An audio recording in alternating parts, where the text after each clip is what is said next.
Good evening, everyone. It has been a minute. Lillian Maldonado, your host of Ajusta Tu Corona podcast. Today, we have a special guest, Jenny Acosta, who is going to be telling her amazing story. And it's really sad to say that things like this actually happen. However, they do, and I will be bringing her on shortly. But first of all, let's have our introduction.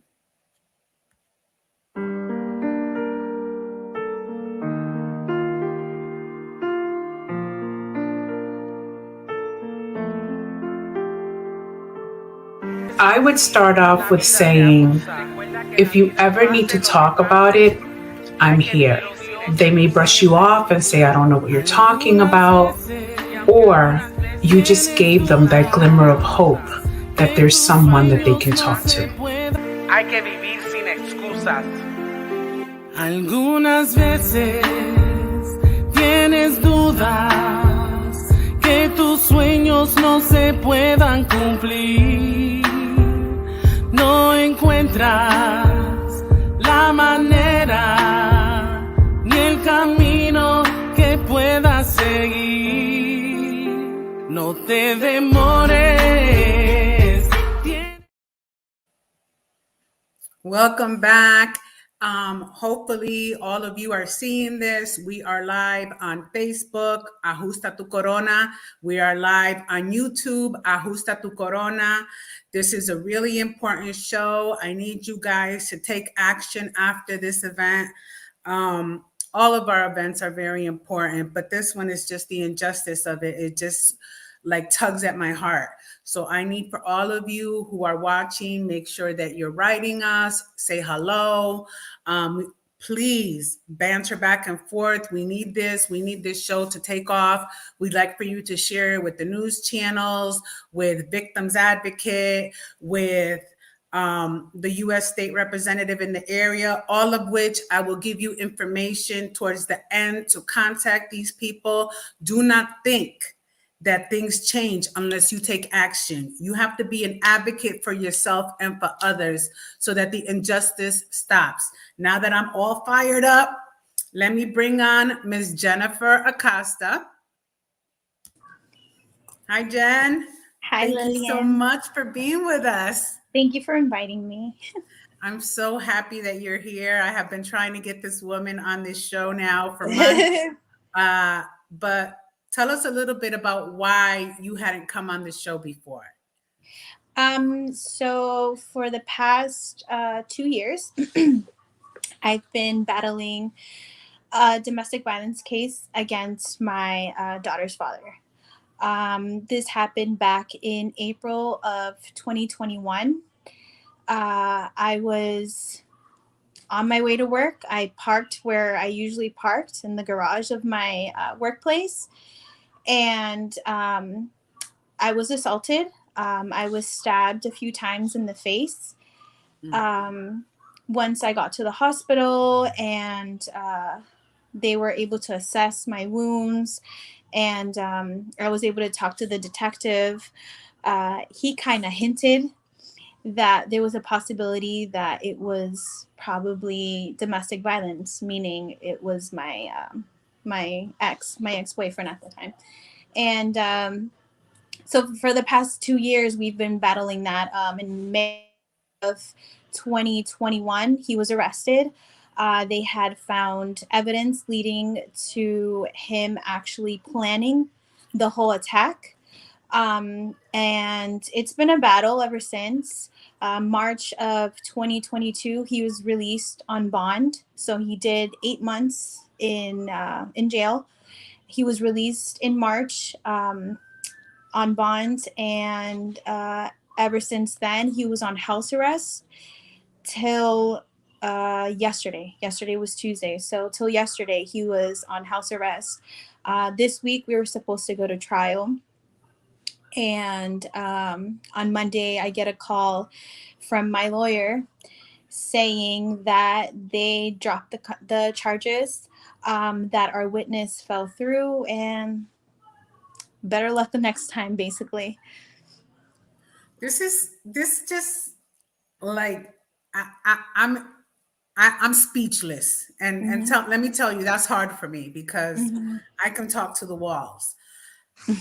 My thing is, why did they keep him arrested if they claim that there was no witness?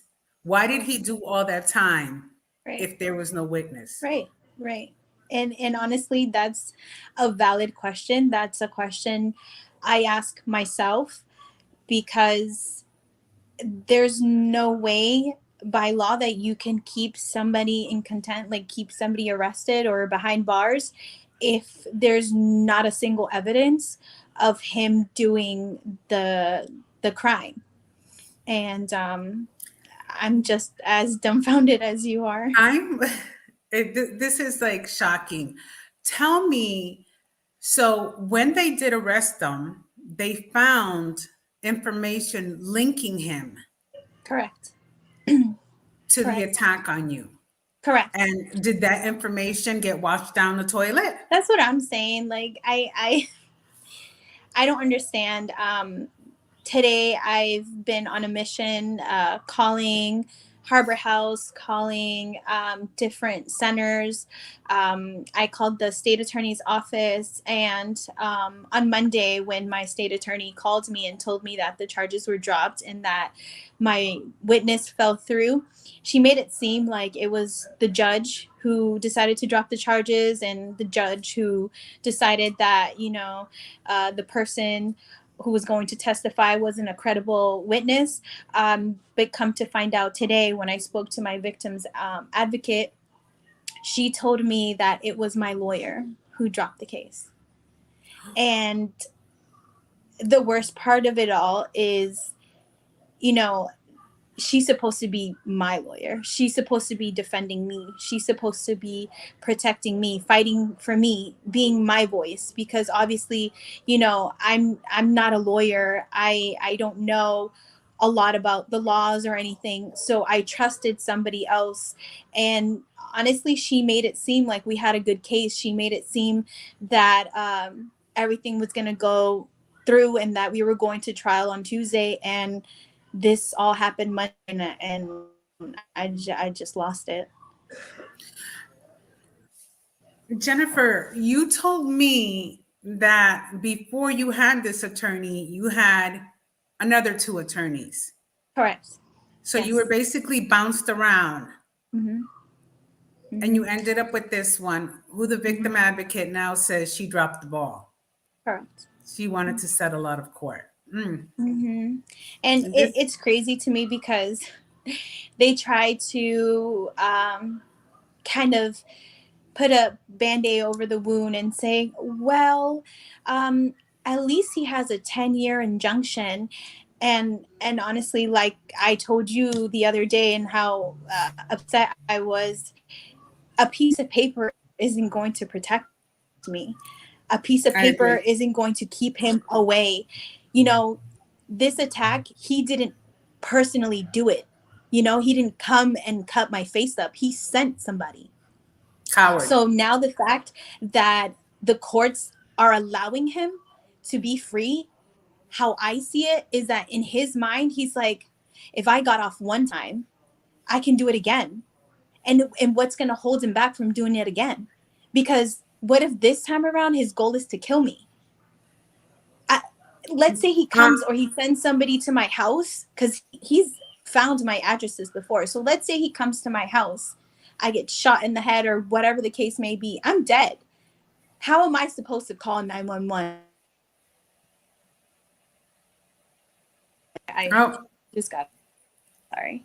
that's all right. But how am I supposed to call 911, and I'm gone. That's it. Like my life has been taken away from him, and he may go to jail for it, but my daughter's still without a parent, and so that is my frustration right now, is the fact that the laws are put in place to protect us, the victims, and because of this whole situation, I see that it's not like that. We have Sabina Olivieri, who is like crying emoji, broken heart emoji. And it is so much deeper than that, Sabina. I understand how you're feeling. I cannot express enough how our laws are really not protecting us. Mhm. Every single day I wake up and someone has sent me a story of another domestic violence death. Every single day.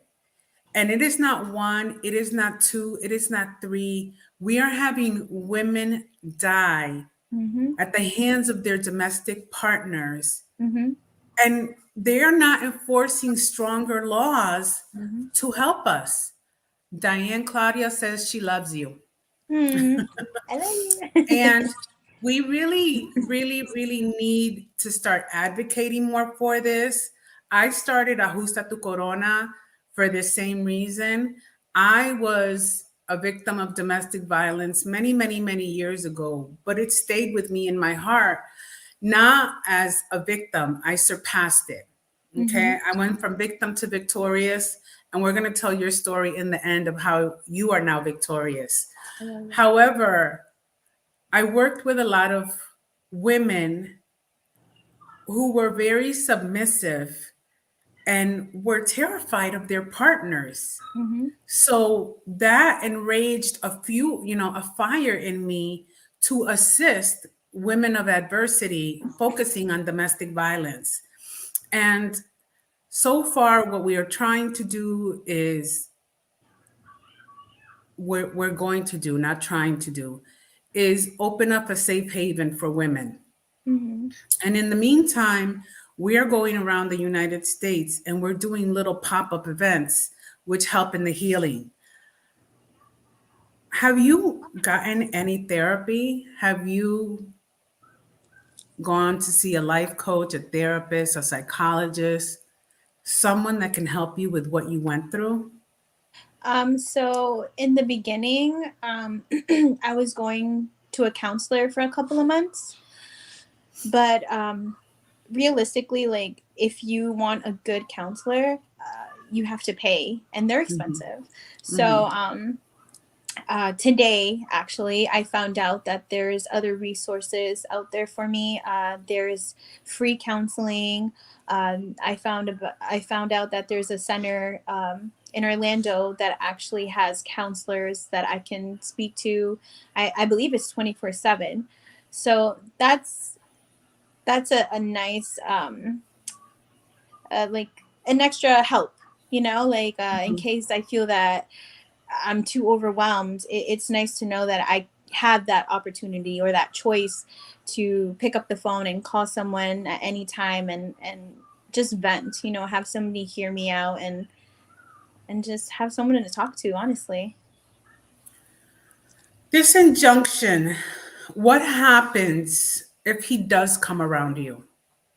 I'm supposed to call 911 and then And tell sit me there, about your last hold episode of hands, sing. calling 911. Yeah, they want me to sit there, hold hands, sing kumbaya together while the cops get here and arrest him because he's in my face. That's how I'm telling you. Like I exaggerate a little bit because that's how upset I am. That's how ridiculous this case is. It's We're talking about my life. We're talking about my trauma, my PTSD. I still have the scars on my face, like I still have the scars. My lip is uneven. I have the scars on my nose. I had that constant reminder that someone didn't respect me enough to just let me go. And it sucks because I just wanted out of the relationship. I begged him. I cried to him. I promised him that I wasn't going to keep my daughter away from him. I have messages on my phone. I just saw them yesterday, and of me telling him like I just want us to be cool. I just want us to get along for the baby, and like I don't love you anymore. I don't want to be with you anymore.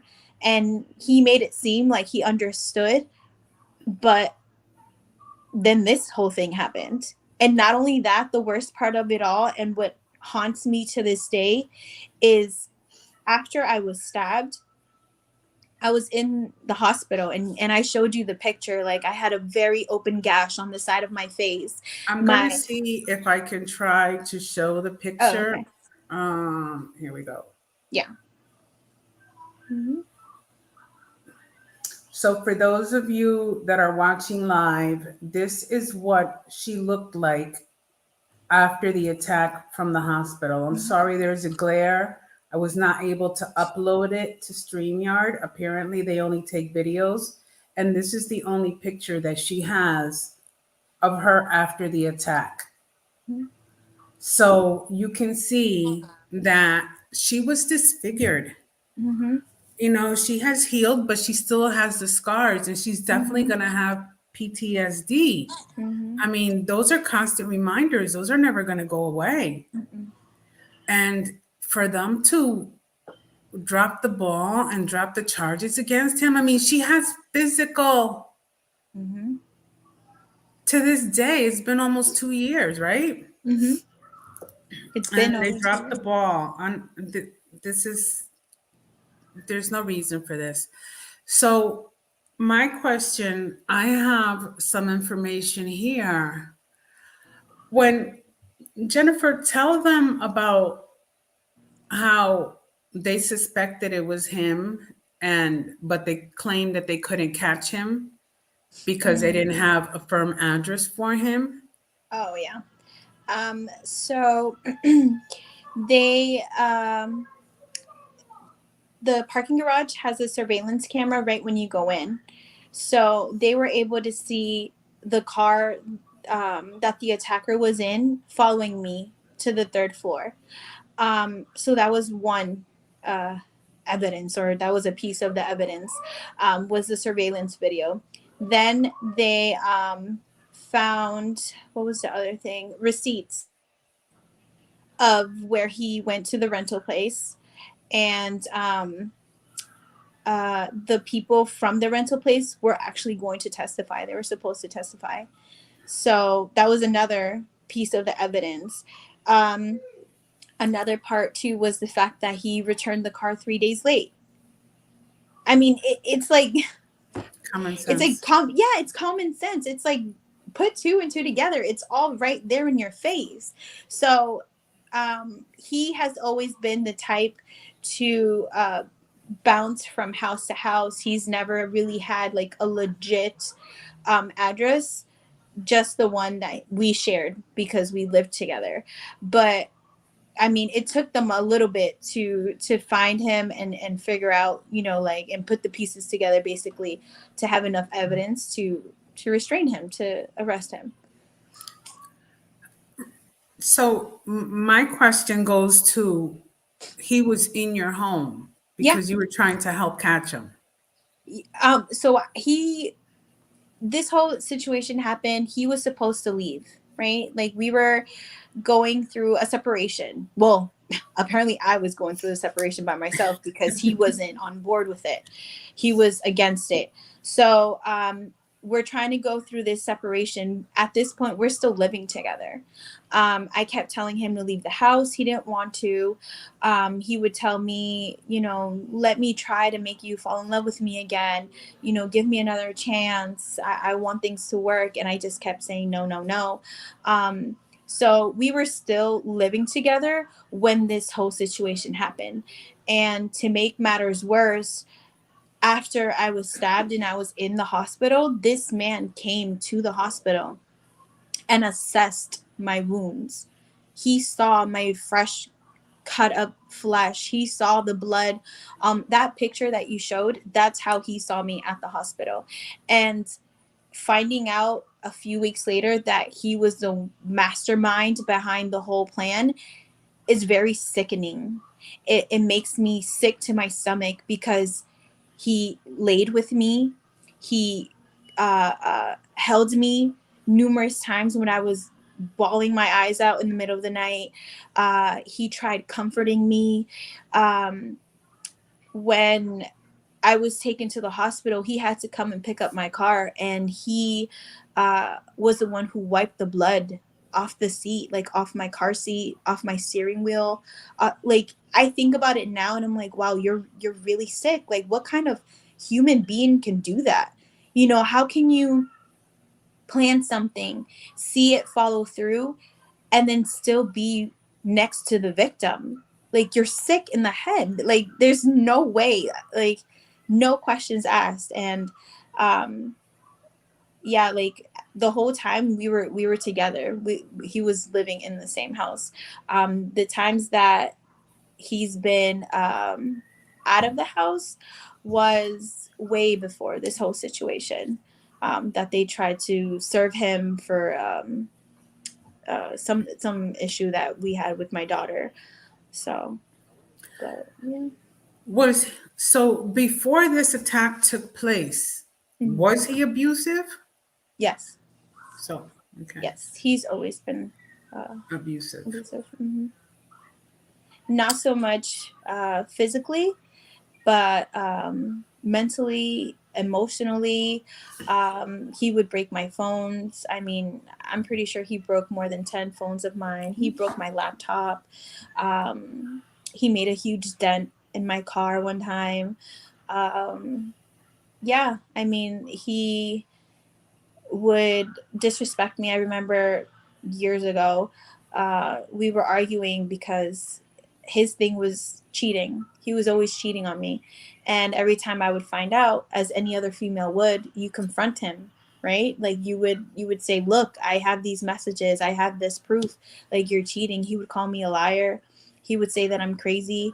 And I feel that little by little, him saying those things really did make me crazy.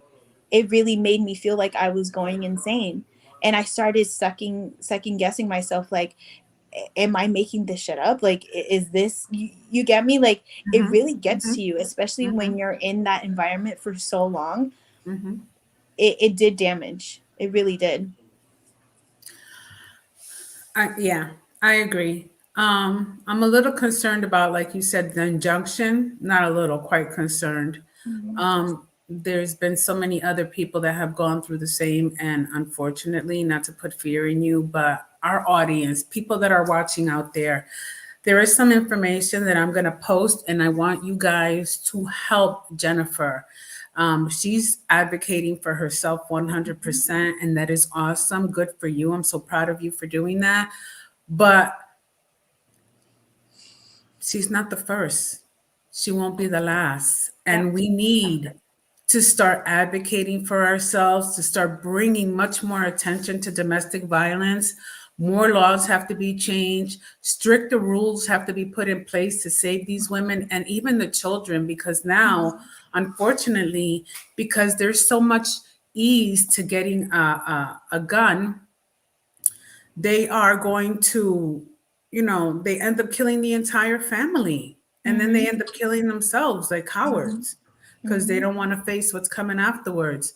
So I got some phone numbers, and let me tell you, don't think that it's going to be overlooked. Mm-hmm. Your letter, your words, your phone calls, they do make a difference. We just need to Mm-hmm. congregate, bigger tribes, more of us Mm-hmm. constantly, constantly, constantly putting our foot forward, taking the steps that we need to take to have these laws change. So I'm going to put up there first, because Jennifer is in Orlando, Florida, Kissimmee, Florida. I'm sorry. Mm-hmm. This is the state representative in that area, U.S. Representative Darren Soto. Write to him, call him. Um, Let me see if I have. This is his address in Kissimmee. He Is that his also, office? that's one of his addresses for his office. He has a Okay. Washington address. He happens to have an Orlando address. And Okay. this is his Kissimmee address. So for those of you in Kissimmee, bombard him with letters. Tell him you heard about this story, this injustice, how you can't understand how this woman's life is now in danger, how they dropped the charges against the accuser. the accused rather, make sure that you write to him. If your life is in danger, if you feel that you are in danger, here we have the domestic violence hotline. Apparently, I did not save the address for Orlando, so I am going to give you that information as well. Let me see if I can put it in here for you. Here we have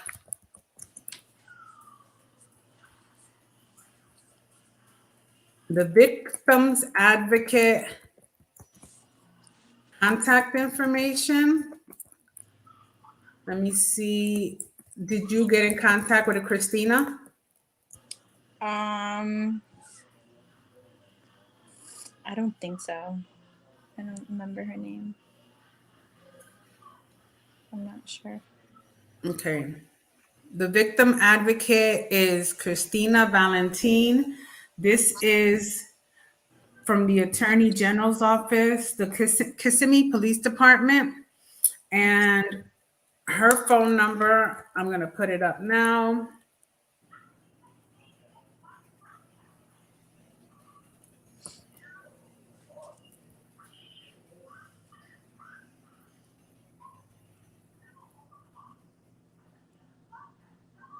This is Christina Valentin's phone number. She is the victim's advocate for Kissimmee Police Department. Maybe Jennifer, if she's not the person that you spoke to, you can contact her also because I she's think in I your called area. somebody. Yeah, I think I called somebody in Orlando. So, and I'm going to add on here as well Christina's email if you want to write Christina and let her know how disgusted you are with the fact that they dropped the charges. Because as far as I'm concerned, as soon as that weapon came out, that was attempted murder. Of course. And and for them to give them a slap on the wrist for 8 months,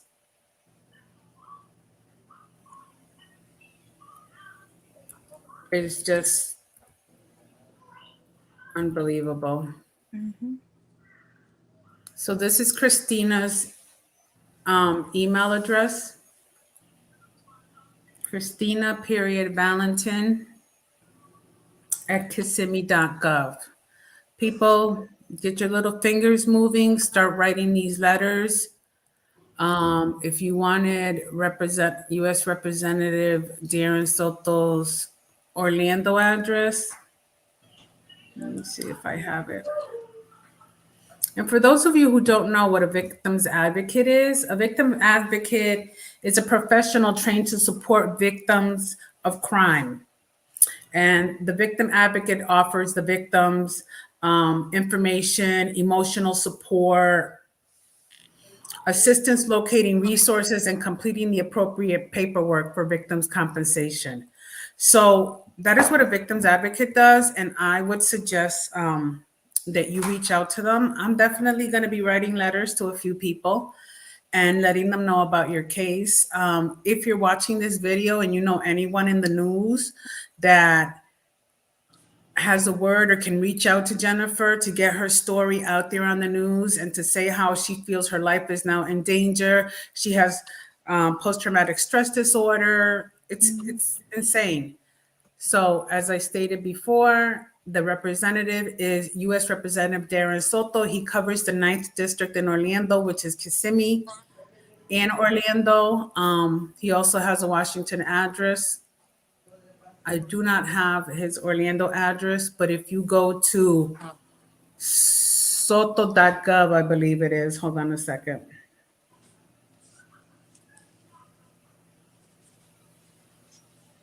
I believe it's soto.gov. It's the state representatives. They all have an address and they all have a website where it takes you directly to their page. He also has a Facebook page listing all of the causes that he has been involved in, such as the farmers losing their oranges, homelessness.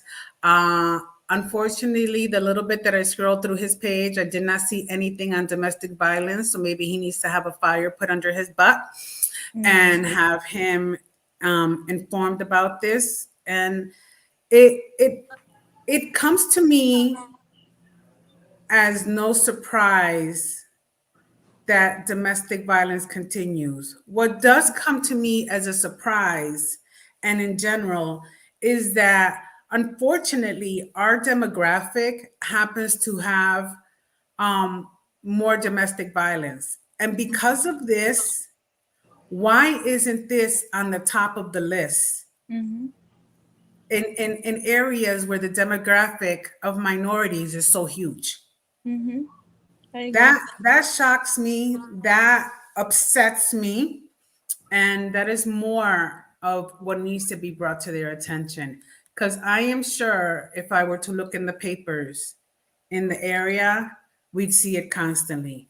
Mm-hmm. I applaud your bravery that you came onto the show to talk about it. I applaud your bravery for being an advocate for yourself. Um, let's make some changes. Yes. Let's make some changes. Have you reached out to any news network or anybody? Yes. So when this whole situation happened, before we even knew or had a clue of who it might have been, I was interviewed by Channel 6 News. And I remembered today that I still had her phone number. So I reached out to her, and she said that she's going to send my information again. She remembered my story. So she's going to send the information again to her investigative team, and they're going to go ahead and move forward and see what we can do. That's awesome. So we have Sharissa McKinney, which is also um, a prior victim of domestic violence. And she says, yes, we're going to advocate for you. Sabina says, Jenny, we love you, got you for life. I'll raise hell when it comes to you. So you got some great people there I do. on your side. And that's I do. awesome. Sabina, it's not only you. Let's get everybody, let's bombard this week. Let's bombard the U.S. representative in that area. Let's Mm-hmm. bombard the victim's advocate. Let's bombard as many people as we get to, so that Jenny's story ends with a win for her Mm-hmm. and not a loss of her. Yes. All Yes. right. So Jenny, I want to say thank you so much for coming on to the show. Is there Thank anything you. else that you would like to say from your heart? Um, I just want to say that, first of all, I'm very grateful, like you said, and as you can see, I have a really good support system. All my coworkers from downtown have been reposting my story and helping me find ways. I had one friend call up Channel 6 News too. So I have a good support system, and I want to say thank you, because honestly, like I even though I try, I can't do this on my own, and I don't want to do this just for me, but if I'm alive, it's because I have a purpose, and I feel that my story needs to be heard. And if I can save at least one life with my story, I feel like that's a win for me. So even though the system has failed me once again, um, I, I think I'll find peace in knowing that I can change something, even if it's a little bit, a law or a life. But I need change. There's something that needs to be done. Absolutely. But before I let you go, Jenny, let people know what you do, how you went from victim to victorious. So I went to my friend is Mm-hmm.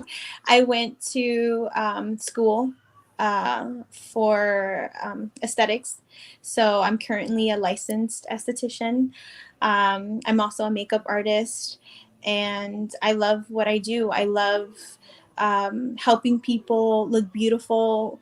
I love helping people in general, just making their day, listening to them. I mean, I have clients that lay on my bed and they just talk and they vent, and I feel like right now in my life, I'm where I'm supposed to be. So yeah, I feel that he tried to turn off my light, apagar mi luz, and I refuse to let him, because I have choices. I can sit in a corner and cry and boo-hoo, but I've chosen to stand up and fight. And not only for me, but for other women. I'm so proud of you. That is exactly what Ajusta Tu Corona is all about. Welcome to the family. We will be here to support you 100%. We definitely want to have you come as a guest for our gala this year. We have a gala every year in Oh, yeah, Orlando. for sure. So we would love for you to be our guest of honor this year. I would be honored. You're the epitome of what we are all about. So definitely want you there, want to celebrate you. And like I said, to our audience who is watching, let's get your friends, your sisters, your cousins, your aunts, your uncles, everybody involved Your in this. dog. Your dog, unfortunately, the dogs can't write yet, but yes, get everybody involved. Let's start writing these letters. Let's talk about how disappointed we are. A lot of us, one of the things that, I partake in a lot of domestic violence activities. I go to conferences, and there's always a hashtag that they pick every year for the domestic violence conferences, for the National Coalition Against Domestic Violence. And last year's word was hashtag everybody knows someone. Hmm. That's how many victims Mm-hmm. of domestic violence is out there. Mm-hmm. You're either one or you know someone that is one. Correct. So we need to make some changes. Everybody, like, I can't stop repeating it. Let's go. Mm-hmm. Jenny, thank you for sharing your story with us. Thank you. Thank you to everybody who watched. You can send me a message through Ajusta Tu Corona Facebook page, Instagram page, and DM me for any information that you want. If you want any of these contact information, I'll gladly give it again. I will find the Orlando address, and if you need the Orlando address, I will provide you with that through the DM. And let's get to work. Let's get to work, and let's Yeah. make sure that Jennifer shines. Thank you. All right. Goodbye, everybody. Have a great night. Thank you. Bye.